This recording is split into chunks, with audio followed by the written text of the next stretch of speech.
Oi, gente, bom dia! Hoje a gente vai falar sobre um dos assuntos mais marcantes e controversos da história do Brasil, a ditadura militar. Você já imaginou viver em um país onde você não pode expressar suas opiniões livremente? Onde pessoas são presas, torturadas e até mortas por só discordarem do governo? Foi isso que aconteceu no Brasil entre 1964 e 1985. E hoje a gente vai descobrir como que o Brasil saiu de uma democracia para um regime totalitário e autoritarista como o regime militar. Bom, para a gente conseguir entender a ditadura militar, a gente tem que ter uma contextualização do período de 1960. No início daquela década, o Brasil passava por grande instabilidade política e econômica. O presidente da época, João Goulart, também conhecido como Jango, defendia reformas de base, como na educação, na economia e na distribuição de terras. Essas propostas acabaram assustando os setores mais conservadores da sociedade, principalmente empresários e militares, porque eles tinham medo que o Brasil se tornasse um país com visões comunistas. Então, o Jango ele começou a ser visto como um presidente que apoiava o comunismo e as ideias de esquerda. Além disso, naquela época a gente estava no meio da Guerra Fria. Então, de um lado a gente tinha os Estados Unidos com o capitalismo e de outro a gente tinha a União Soviética e o socialismo. Qualquer movimento que parecesse uma aproximação ao comunismo gerava uma reação imediata dos Estados Unidos que não queria perder a sua influência na América Latina. E com isso, os Estados Unidos conseguiu fortalecer a ideia de um golpe militar no Brasil. Mesmo que o discurso oficial da ditadura fosse a favor da moralidade e contra a corrupção, a gente sabe que não era bem assim. Por exemplo, teve envolvimento de militares em esquemas de corrupção e de contrabando, como o recebimento de propinas por meio das empreiteiras. Além disso, a nomeação de governadores e ministros era frequentemente negociada mediante acordos financeiros ilícitos. Até que no dia 31 de março de 1964, os militares tomaram o poder. Eles destituíram João Goulart, que fugiu para o Uruguai. Tropas militares começaram a se movimentar contra o governo com o apoio de vários setores da sociedade, da imprensa e dos Estados Unidos. E assim foi instaurado um governo ditatorial que duraria 21 anos.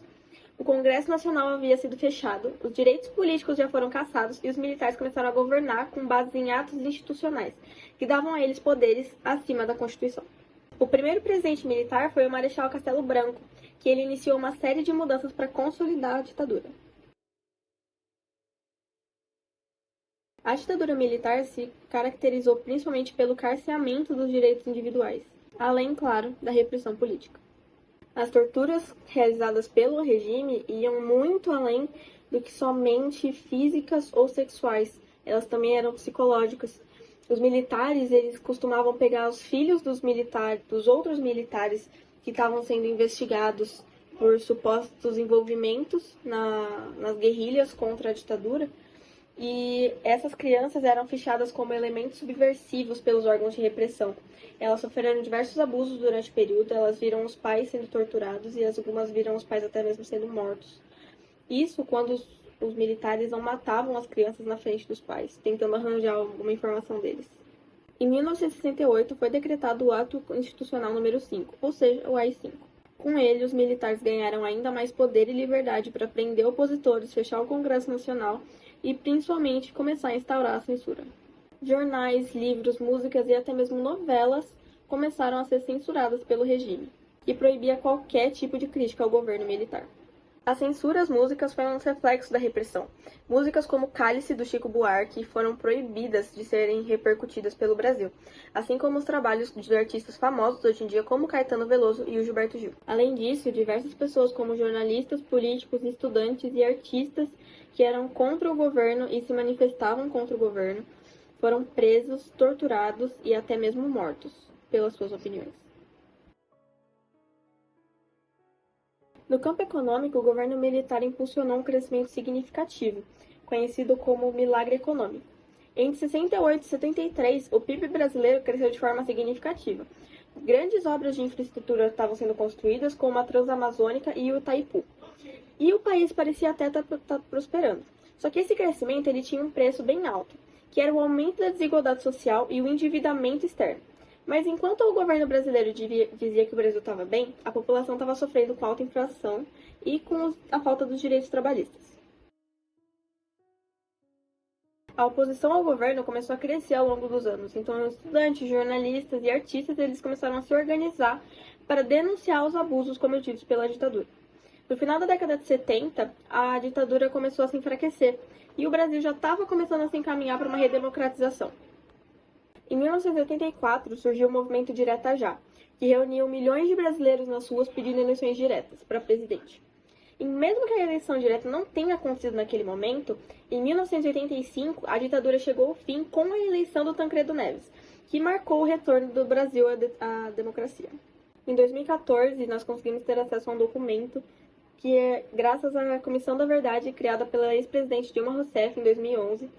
E esse documento, ele deu detalhes sobre a violação de direitos humanos do Brasil. E aí, no final de 2014, ele entregou um relatório ao presidente. Esse relatório, ele recomendou a responsabilização criminal, civil e administrativa de 196 pessoas que ainda estavam vivas. Ela identificou 377 nomes de pessoas que violaram os direitos humanos durante a ditadura. Ela deu maior atenção também às violações praticadas durante o último regime militar. E é um documento muito importante porque ele principalmente reconhece que a repressão, os assassinatos e a tortura eram por parte política dos governos de presidentes militares.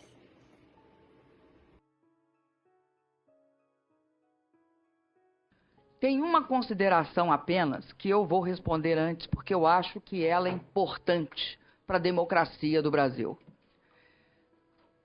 O processo de ditadura militar no país, que começa em 64 e se aprofunda em 68 e atinge seu auge em 70, quando se tortura e se mata indiscriminadamente no Brasil, ele é completamente diferente do processo de transição democrática. Esse momento, que vai se dar nos 80, é diferente do que aconteceu ao longo dos anos 70. O que acontece ao longo dos anos 70 não é uma ditadura policialesca, simplesmente. É a impossibilidade de se dizer a verdade em qualquer circunstância. Por quê? Porque direito à livre expressão estava enterrado. Não se dialoga. Não é possível supor que se dialogue com o pau de arara, o choque elétrico e a morte. Não há esse diálogo. E isso não é só aqui no Brasil que não houve. Não houve em nenhum país do mundo. Não houve na Argentina, diante da ditadura militar argentina. Não houve na Argélia, na Guerra da Argélia. Não há a possibilidade de um diálogo civilizado. E é isso que é importante hoje na democracia brasileira. Qualquer comparação entre a ditadura militar e a democracia brasileira só pode partir de quem não dá valor à democracia brasileira. Eu tinha 19 anos, eu fiquei 3 anos na cadeia e eu fui barbaramente torturada, senador.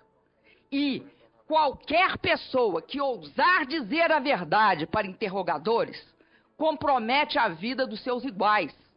Entrega pessoas para serem mortas. Eu me orgulho muito de ter mentido, senador, porque mentir na tortura não é fácil. Agora, na democracia se fala a verdade. Diante da tortura, quem tem coragem, dignidade, fala mentira. E isso, senador, faz parte, integra a minha biografia, que eu tenho imenso orgulho. E eu não estou falando de heróis. Feliz do povo que não tem heróis desse tipo, senador. Porque aguentar tortura é algo dificílimo. Porque todos nós somos muito frágeis. Todos nós. Nós somos humanos, nós temos dor. E a sedução, a tentação de falar o que ocorreu e dizer a verdade é muito grande, senador. A dor é insuportável. O senhor não imagina quanto é insuportável. Então, eu me orgulho de ter mentido. Eu me orgulho imensamente de ter mentido. Porque eu salvei companheiros da mesma tortura e da morte. Não tenho nenhum compromisso com a ditadura em termos de dizer a verdade. Eu estava num campo, eles estavam no outro. O que estava em questão era a minha vida e a de meus companheiros. E esse país, que transitou por tudo isso que transitou, que construiu a democracia, que permite que hoje eu esteja aqui, que permite que eu fale com os senhores, não tem a menor similaridade. Esse diálogo aqui é o diálogo democrático. A oposição pode me fazer perguntas, eu vou poder responder. Nós estamos em igualdade de condições humanas, materiais. Nós não estamos num diálogo entre o meu pescoço e a forca, senador. Eu estou aqui num diálogo democrático, civilizado, e por isso eu acredito e respeito esse momento. Por isso, todas as vezes, eu já vim aqui nessa comissão antes. Então, eu começo a minha fala dizendo isso, porque isso é algo que é o resgate desse processo que ocorreu no Brasil. Vou repetir mais uma vez. Não há verdade, não há espaço para a verdade, é isso que mata. O que mata na ditadura é que não há espaço para a verdade, porque não há espaço para a vida, senador. Porque algumas verdades, até as mais banais, podem conduzir à morte. É só errarem a mão no seu interrogatório.